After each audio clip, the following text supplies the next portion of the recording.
Let's talk about something tough. It's probably one of the hardest questions for anyone of faith. Why hasn't God answered my prayer? It can make you feel frustrated, doubtful, maybe even abandoned. So in this explainer, we're going to dig into 5 biblical perspectives on why God might seem silent, for now. First, we have to start with the feeling itself, right? That really painful, confusing experience of waiting, of talking to God and just hearing silence.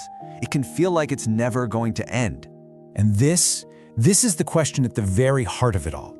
It's the one you whisper when you're alone, that honest plea from a heart that's trying to do everything right but just doesn't get the silence. I mean, it all started with an act of faith. You brought your need, your biggest hope, your deepest hurt, and you laid it all out there in prayer.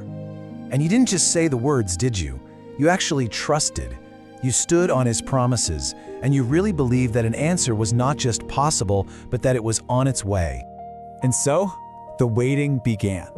Days turned into weeks. Maybe for you, it's been months or even years. You've been holding on, just waiting for that breakthrough. And that's where the confusion crashes in. The silence just keeps going. Look, that feeling is real, it's valid, and it's exactly where our exploration is going to start. So here's a thought. What if this silence isn't an absence? What if it's actually part of the process? We're about to explore 5 biblical reasons that could help us shift our whole perspective, moving from why isn't He answering to, okay, what could He be doing right now? All right, our first perspective is a really powerful one. It suggests that maybe, just maybe, the silence is actually a form of rescue. Think about it. What if the thing we're praying for, the thing that looks like a total blessing to us, is actually a future burden in disguise? A no or a not yet could literally be God shielding us from consequences we have no way of seeing. It's not rejection, it's protection. And you know what? The Bible talks about this. James 4:3 suggests that sometimes our motives or even the ultimate outcome of what we're asking for aren't aligned with what's truly best for us.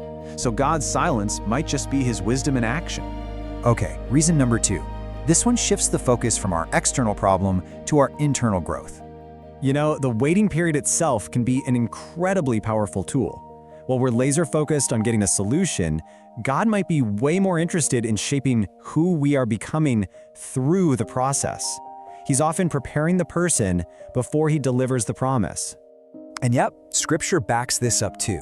The Bible is really clear that trials and tests aren't pointless. They have a purpose.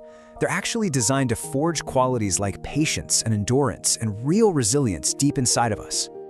This breakdown makes it so clear.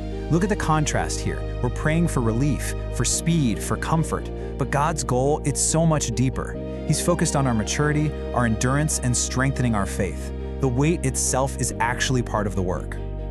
All right, our third perspective. This one challenges our whole idea of what delay even means. Now this is a huge mindset shift. What we see as a frustrating, agonizing delay, God sees as perfect, precise alignment. An answer that comes too early could be totally mishandled or even missed. His timing is never, ever late. It's purposeful.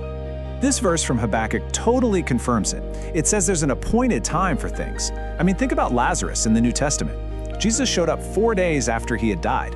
It wasn't because he was late, but because a much bigger miracle required that very specific timing. Okay, this next reason. This one calls for a little bit of humble self-reflection. Sometimes, the wait is actually an invitation for us to look inward. And the idea here isn't about punishment, it's about preparation.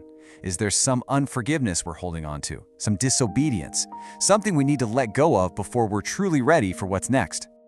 Psalm 66:18 gives us a biblical basis for this. It suggests that things we hold on to in our hearts can actually hinder our spiritual connection. The wait then can be this sacred space for us to get right with God and others and really open up that flow again. And that brings us to our 5th and final reason, and this one gets to the very core of what faith is all about.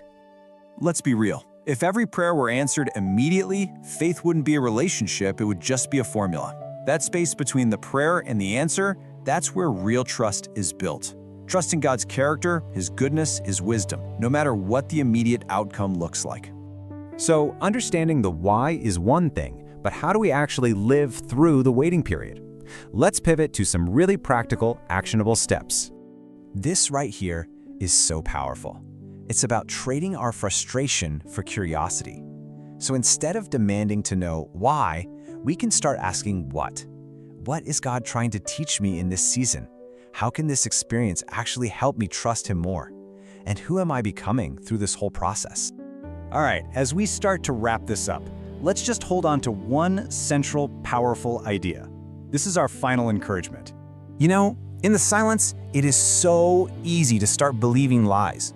But the truth, from a biblical perspective, is this: He has not forgotten you.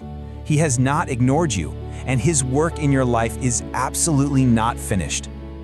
Remember, silence doesn't mean absence, and a pause isn't permanent.